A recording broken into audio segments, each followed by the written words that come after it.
Gibraltar pour le Maxi Banque Populaire 11. Stop and go pour SVR Lazartigue à Cascais et retour à la Pétole pour Actual Ultime 3. En bref, le résumé du deuxième jour de course sur la Finistère Atlantique.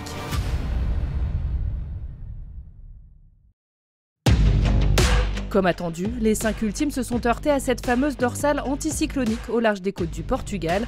Et si le Maxi Banque Populaire 11 a réussi à tirer son épingle du jeu en s'extirpant de cette zone aux vents erratiques. Je ne sais pas si vous entendez derrière moi, mais il y a un beau petit sifflement. Donc ça c'est plutôt cool, ça veut dire qu'on va vite. On vient de retoucher du vent il y a 2 heures là, donc ça file à 30-35 nœuds vers le cap Saint-Vincent.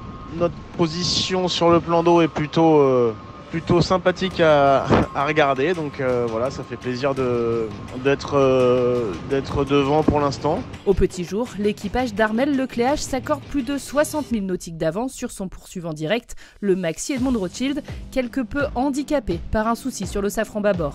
Ça nous a coûté un peu face à Banque Populaire à la sortie du front, ça c'est sûr.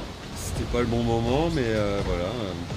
Après, la route est longue, on est pas si loin que ça.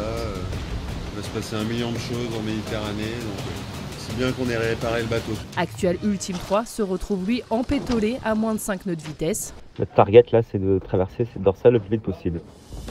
Le trimaran SVR Lazartigue a lui réussi son pari. Arrivé ce matin tôt à Cascais, équipe technique déjà en place.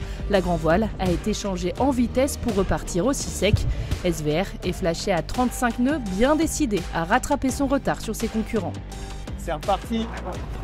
Prenez la barre. C'est bien une CV, une grande CV, non? Ah, c'est mieux, hein.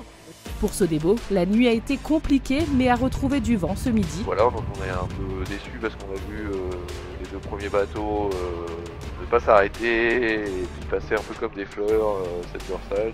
On a perdu pas mal de terrain et puis on essaye de faire avancer le bateau au maximum pour essayer de reprendre un peu la roue des 2 bateaux qui se sont échappés. Le Maxi Banque Populaire 11 est le premier à franchir le détroit de Gibraltar à 18h12.